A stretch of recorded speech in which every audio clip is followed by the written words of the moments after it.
Olá pessoal, tudo bem com vocês? Eu sou a professora Daniele Cristine e hoje vamos juntos trabalhar o componente curricular de História.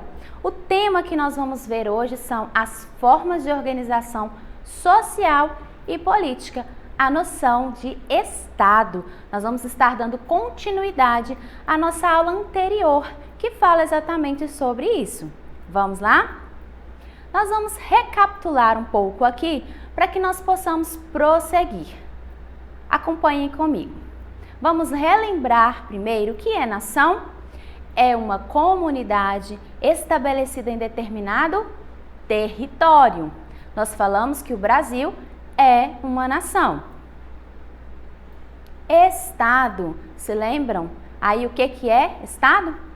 É a reunião de todos os setores que administram uma nação. Brasil é uma nação republicana, dividido em 3 poderes. Você se lembra o nome desses 3 poderes? Que é o legislativo, o executivo e o judiciário. Eu coloquei para vocês observarem em uma imagem o que cada poder deste faz. Vamos relembrar aqui? O primeiro é o legislativo. O que o rapazinho aí da imagem está falando? Eu elaboro as leis. O judiciário, eu aplico as leis. E o executivo, eu administro. Relembrando mais um pouquinho para vocês aqui, nós vimos o que cada um faz e quem é que faz cada poder desse. O executivo, que é o que está aí bem centralizado, nós observamos e falamos que é o presidente, o governador e o prefeito. Se lembraram dessa aula que nós falamos da última vez? O legislativo, os deputados federais, os senadores, deputados estaduais e vereadores. Já no judiciário, temos representado aí o Supremo Tribunal Federal, tribunais estaduais e os juízes. Falamos até do nosso fórum que nós temos aqui em Governador Valadares. Formas mais comuns de governo pelo mundo. Então hoje nós vamos falar sobre as 2 formas comuns que existem pelo mundo, ok? A primeira é chamada de monarquia. O que é isso? Vamos ver como que ela funciona. Uma das formas mais antigas de organização do Estado. Quando estudamos as primeiras comunidades humanas, vimos que elas, em geral, eram formadas em torno de grandes famílias e que os mais velhos se tornavam os chefes desses grupos.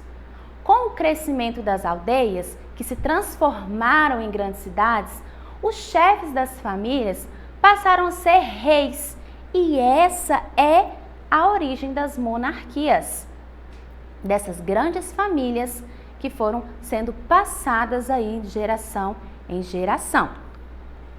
Ainda sobre a monarquia, os reis eram chefes de Estado. Observem que este Estado está com a letra maiúscula e tinham plenos poderes.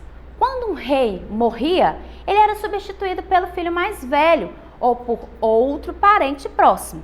Assim, o poder sobre uma comunidade ficava com a mesma família por muitas gerações, como nós falamos anteriormente. Era passado de geração a geração.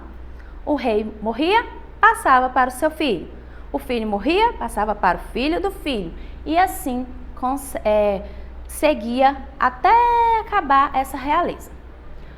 Monarquias como essas ainda existem e são chamadas de monarquias tradicionais. Em países como Marrocos, Arábia Saudita e Jordânia, os reis têm poder absoluto. Esta imagem aí representa a imagem de um rei, que é da Arábia Saudita. Eu gostaria que você, logo em seguida, quando nós terminarmos esta aula, pesquise o nome deste rei e também de outros reis que vocês possam ver aí desses outros países, ok? Vamos prosseguir. Ainda na monarquia, já em países como Dinamarca, Suécia, Japão e Reino Unido, a monarquia é um pouco diferente, pois os reis não têm poderes efetivos. Eles são mantidos apenas para cumprir responsabilidades simbólicas, sendo um elemento de unidade da nação. Nesses países, a Constituição, o conjunto de leis e normas criado pelos representantes dos cidadãos, limita os poderes dos reis. Por isso, elas são chamadas de monarquias constitucionais. Olha só que interessante que nós vimos aqui agora, que o rei, na realidade, esse aqui, nesse tipo de monarquia que nós acabamos de ver, ele não manda muito não. Ele tem ali junto com ele algumas pessoas que vão ajudar a governar aquele país.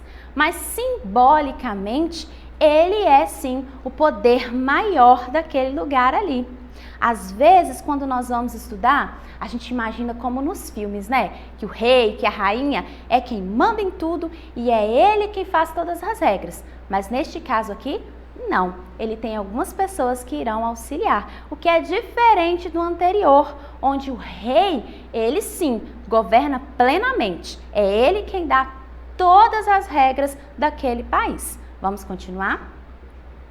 Nessa imagem aqui, você conhece quem são essas pessoas? Acredito que sim, nós já vimos muito pelos jornais, não é mesmo? Nós temos aí a rainha da Inglaterra, não é?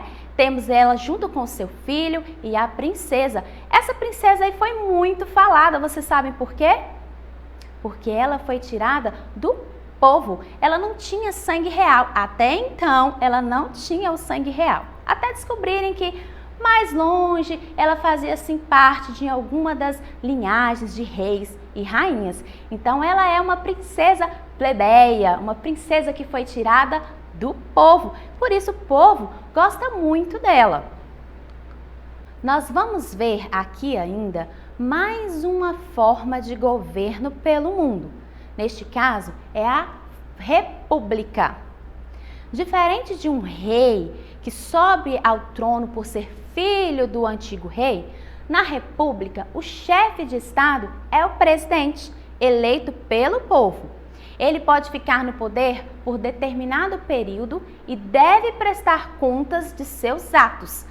Temos algumas imagens aí para vocês observarem. Você conhece essas imagens aí? A primeira imagem, uma máquina diferente, ela é chamada de urna eletrônica. Aqui no nosso país, no Brasil, é através desta máquina que nós elegemos aqueles que irão fazer as nossas leis, aqueles que irão nos representar nos 3 poderes como nós estudamos: o executivo, legislativo e judiciário. Alguém já teve a curiosidade de ir votar com os pais? Eu já fui com minha mãe quando eu era criança. Eu tinha muita vontade de conhecer e ver como funcionava. Então, a pessoa quando vai votar no seu representante, ele chega ali no local onde ele é inscrito para fazer essa votação e ele vai escolher o seu candidato e após escolher o seu candidato, ele vai apertar ali, olha como está nessa imagem, o confirma. E assim ele vai estar representando, colocando ali o seu representante. Após ele fazer isso, caso o seu candidato venha ganhar, ou até mesmo que seja outro, a pessoa que votou, ela tem o direito de pesquisar, procurar saber como está sendo o mandato, como está sendo a regência daquela pessoa na sua cidade, no seu governo, no seu estado e também no seu país. Nós temos aí representado o nosso poder maior, que é o nosso presidente. E como bons cidadãos que nós estudamos anteriormente, nós fazemos política e precisamos participar da política, saber o que tem acontecido à nossa volta, saber o que tem acontecido no mundo também, para ver o que vai influenciar, sim, no nosso país, não é mesmo? Vamos continuar aqui. Esse modelo de república, ele surgiu em Roma, que se tornou um dos maiores impérios do mundo. O seu nome vem do latim res publica, que quer dizer coisa república. Existem diferentes tipos de repúblicas, mas em geral são formas de organização do Estado em que os administradores de todos os bens públicos são eleitos pela comunidade que constitui a nação. Quando nós falamos aqui, res pública, coisa pública, significa que é para o povo ver, para o povo saber. Tem que estar disponível para que nós tenhamos acesso às informações destes governos, ok? Uma república, ela é democrática indireta ou representativa, ou seja, é uma forma de governo em que os cidadãos votam para eleger seus representantes. A república pode ser ainda presidencialista ou parlamentarista. Na república presidencialista, os eleitores escolhem o presidente que deverá governar por determinado tempo, pondo em prática o plano de governo dele. Sempre que ele vai se candidatar, ele coloca lá uma lista de coisas que ele quer para o povo, para a nação dele, que irá beneficiar o povo. Então, essa lista é que nós, cidadãos, devemos estar ali acompanhando se vai ser cumprido ou não. Na República Parlamentarista, além de escolherem um presidente, que será o chefe de Estado, os eleitores votam em deputados que formam o parlamento.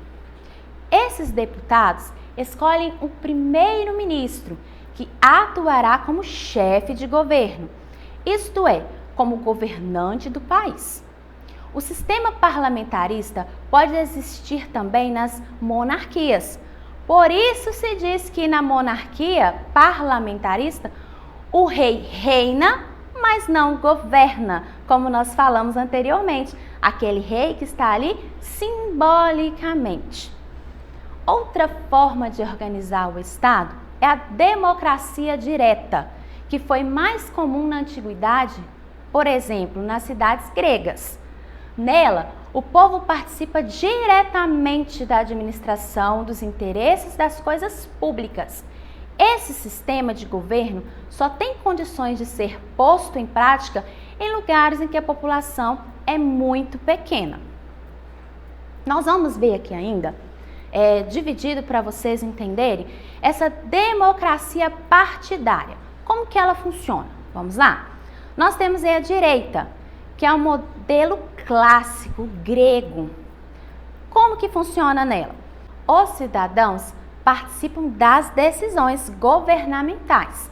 Já na indireta, que é a democracia representativa, cidadãos escolhem aqueles que os representarão no governo. Essa é a indireta, ok?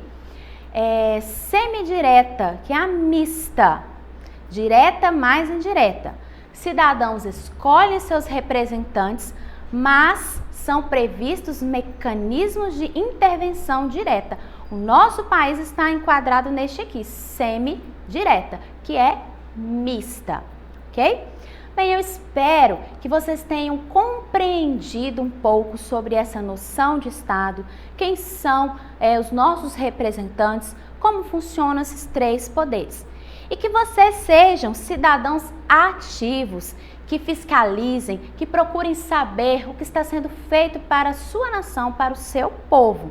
E para acessar a nossa plataforma SMED-TV, basta apontar a câmera do seu celular para a imagem que aparece no canto da tela. E se inscreva no nosso canal, não perca tempo. Se você tiver dúvidas, você pode estar acessando e assistir novamente as nossas aulas. Até a próxima, pessoal!